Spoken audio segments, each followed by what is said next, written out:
Talcum powder mesothelioma lawsuit. Asbestos-contaminated talc central to Old Spice mesothelioma lawsuit.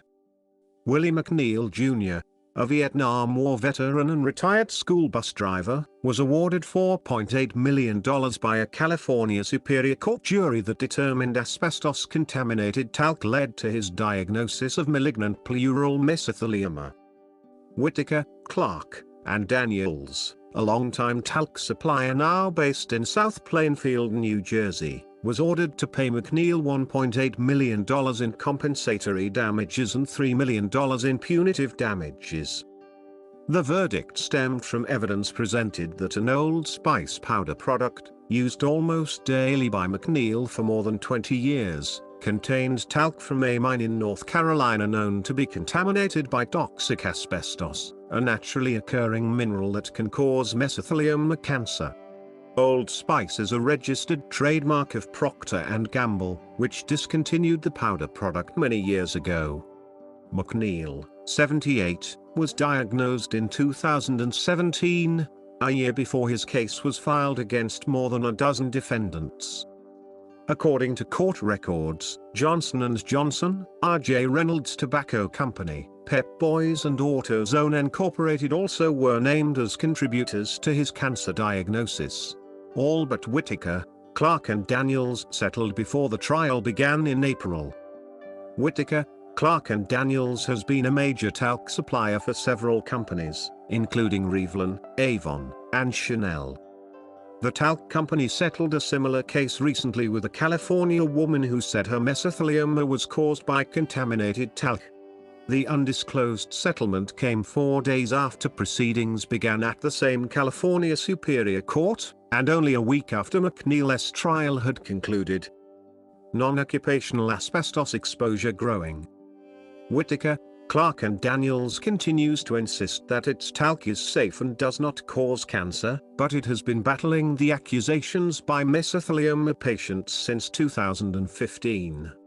The first case against the company involved a New York woman who was awarded $7 million when it was ruled that asbestos-contaminated talc in desert flower powder led to her mesothelioma.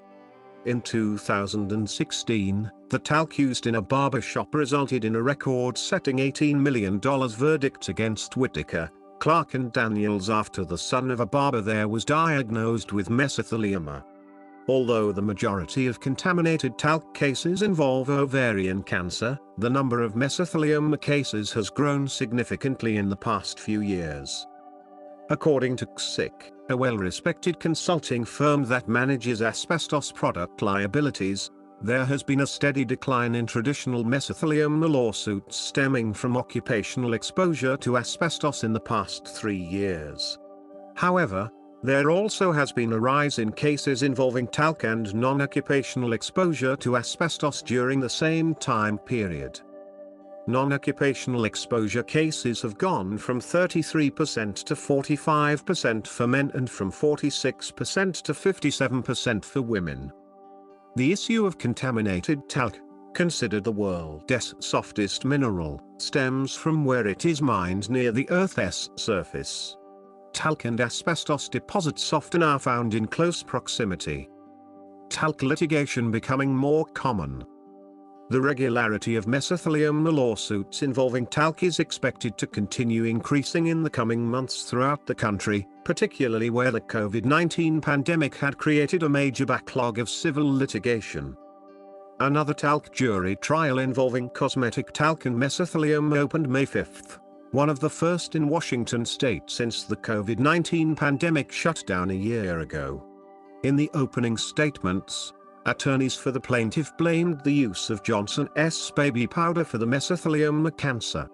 Johnson & Johnson has said it is facing more than 25,000 lawsuits related to its various talc products that have allegedly caused cancers, primarily due to asbestos contamination. According to regulatory filings with the U.S. Securities and Exchange Commission, Johnson & Johnson has set aside almost $4 billion for